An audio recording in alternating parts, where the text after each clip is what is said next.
Bihar board class 10th का जो none Hindi का बुक है किसले, उसका छठा चैप्टर है, लेसन है बिहारी के दोहे। तो उसको मैं बता रहा हूँ, आप अपने पास किताब रखिए और देखिए। रीति काल के प्रतिष्ठित श्रृंगारिक कवि बिहारी के दोहे गागर में सागर है। वैसे तो बिहारी प्रेम के कवि के रूप में प्रतिष्ठित हैं, पर उनके भक्ति और नीति परक दोहों को भी व्यापक लोकप्रियता मिली। इस पाठ में उनके द्वारा रचित तीनों तरह के दोहे शामिल हैं, यानी श्रृंगारिक भी है, भक्ति भी है और नीति परक दोहा भी शामिल है। तो इसके बारे में जो है ना, बिहारी जी का जो दोहा है, तो पहला दोहा है आपको, मेरी भव बाधा हरो राधा नागरी सोए, मेरी भव बाधा हरो राधा नागरी सोए, जातन की झाई पड़े श्यामो हरित दूती होई। तो पहले हम जो है ना, इसका शब्दार्थ जानते हैं कि दिया हुआ है कि हर शब्द का जो है ना अर्थ जानते हैं। मेरी मतलब यहाँ कह रहा है कवि जी यानी बिहारी की।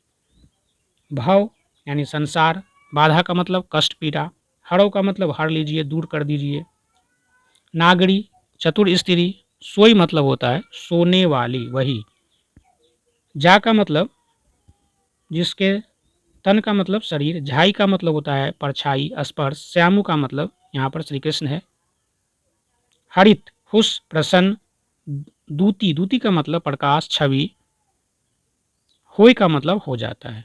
तो इस दोहा में बिहारी जी कहते हैं कि हे कृष्ण प्रिय राधा, आप मेरी संसारिक जो है, संसार की जो कष्ट है, बाधा है, उसको दूर कीजिए, दूर कर दीजिए, क्योंकि आपको देखते ही श्री कृष्ण जो है प्रसन्न हो जाते हैं, खुश हो जाते हैं। राधा के नगर या आसपास में रहने वाले श्री कृष्ण मेरी जो है संसार की जो भी बाधाएं हैं उनको नष्ट कर दें, क्योंकि आपके दर्शन अथवा स्पर्श मात्र से व्यक्ति का मैल जो है ना, मन में जो भी मैल है वो धुल जाता है और वह शुद्ध एवं स्वच्छ और निष्पाप, उसमें कोई पाप नहीं रह जाता, पाप मुक्त हो जाता है। कवि के कहने का मतलब ये है कि ईश्वर के दर्शन मात्र से व्यक्ति जो है पाप मुक्त हो जाता है। जप माला छापै तिलक सरई न एको कामू, मन कांचई नाचे वृथा साचई राचै रामू। जप माला का मतलब माला जपने, छापे का मतलब लगाना, तिलक चंदन, उसके बाद है सरई, सरई का अर्थ होता है निकलना, बनना, एको का मतलब एक भी, कामों का मतलब काम, कांचे मतलब कच्चा, वृथा बेकार, सांचे का मतलब सच्ची, राचे का मतलब प्रसन्न खुश। तो इस दोहे में कवि बिहारी जी कहते हैं कि ईश्वर की प्राप्ति के लिए इंसान का दिल सच्चा होना जरूरी है, बाहरी दिखावा जो है नहीं करना चाहिए। इस दिखावटीपन में जो है ना अहंकार आदमी का छिपा होता है। इस अहंकार के भाव से व्यक्ति अपने आप को पूज्य मान लेता है तथा पूजा पाठ आदि को सत्य मानकर सांसारिक विषय वासना में डूबा रहता है। कवि ऐसा ही जो है ना पूजा को कह रहा है कि बेकार मानता है, क्योंकि इससे मनुष्य का शरीर धारण करना बेकार चला जाता है। मनुष्य का शरीर तो कह रहा है कि इसलिए मिलता है कि शारीरिक जो है दुनियावी चीज़ है, शारीरिक संसारिक विषय वासना को प्रभु के यानी ईश्वर के चरणों में अर्पित कर सच्चे दिल से जीवन मरण से मुक्ति पाने का जो है ना प्रयास किया जाए। कवि ये सलाह देते हैं कि मनुष्य को जो ये भी बाह्य आडंबर है, दिखावा है, इसको छोड़ करके शुद्ध मन से अपने प्रभु ईश्वर अल्लाह का चिंतन करना चाहिए, ताकि मनुष्य का शरीर मिलने का जो है ना, हमें जो मनुष्य का शरीर मिला है उसका फल जो है वो सफल हो। अब है तीसरा, बतरस लालच, बतरस लालच लाल की मुरली धरी लुकाय, सोह करई करई भव हनु हसई, दैन कहे दैन कहे नटी जाय। बतरस मतलब बात करने का जो आनंद होता है, लालच का मतलब लोभ, लाल का मतलब कृष्ण, धरी का मतलब रख लेती है, लुकाई का मतलब छिपाकर, सूह का मतलब शपथ शपथ, दैन का मतलब देने के लिए, हनु का मतलब होता है ठुड्डी, नटिजाय का मतलब मुकर जाना। इसमें बिहारी जी गोपियों के संबंध में कहते हैं कि कोई गोपी कृष्ण से प्रेम पूर्ण बात करने के लिए बांसुरी चुरा लेती है, जब उसे मुरली देने के लिए कहते हैं तो वह भौं टेढ़ी करके मुस्कुरा देती है, लेकिन मुरली जो है इनकार देने से वह जो है ना मना कर देती है। और ये जो है ना ये श्रृंगारिक कवि जो है ना ये गोपी प्रेम के जो है ना भाव पूर्ण का वर्णन किया है। जब जब वह सूधी कीजिए तब तब सूधी जाही, आँखिनु आँखी लगी रहे आँखें लागती नाही। कराए कि जब जब वह सूधी कीजिए तब तब सूधी जाही, आँखिनु आँखी लगी रहे आँखें लागती नाही। सूधी कीजिए मतलब याद किया जाता है, सूधी चेतना, जाही का मतलब जाती रहती, आँखिनु आँख में आँखी लगी रही है आँख के सामने, आँखें लागत नहीं मतलब आँख बंद नहीं होती। कवि बिहारी जो है गोपियों का जो इतना प्रेम है उसके बारे में कहते हैं कि गोपियाँ कृष्ण प्रेम में इतना डूबी हुई है कि जैसे ही कृष्ण के मोहक रूप का ध्यान करती है वह अपना जो है ना शुद्ध बुद्ध जो भी चेतना है वो खो देती है और उसका मनोहर रूप उन्हीं आँखों के सामने नाचता रहता है, जिसके कारण पलकें खुली की खुली रह जाती है और वो बंद नहीं होती।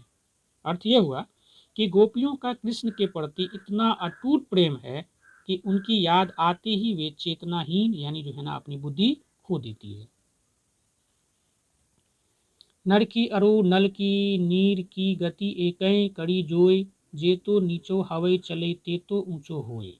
नर आदमी, अरु मतलब और, नल मतलब एक नद, नीर पानी, गति स्वभाव प्रकृति, जेतु मतलब जितना, तेतु मतलब उतना, है मतलब होकर। कवि बिहारी का कहना है कि आदमी एवं नल के पानी की जो प्रकृति होती है वह एक जैसा होता है। आदमी जितना जो है नम्र विनीत सज्जन होता है उसे लोग उतना ही सम्मान की दृष्टि से देखते हैं। इसी प्रकार कह रहा है कि नदी जितना गहरा होगा उसमें उतना ही अधिक पानी रहता है, जिस कारण उसे लोग जो है ना महान नद या नदी के नाम से जो है ना उसको संबोधित करते हैं। कवि कहते हैं कि जो व्यक्ति विनीत स्वभाव के होते हैं उन्हें हर कोई जो है ना कड़ाई की आदर की दृष्टि से देखता है।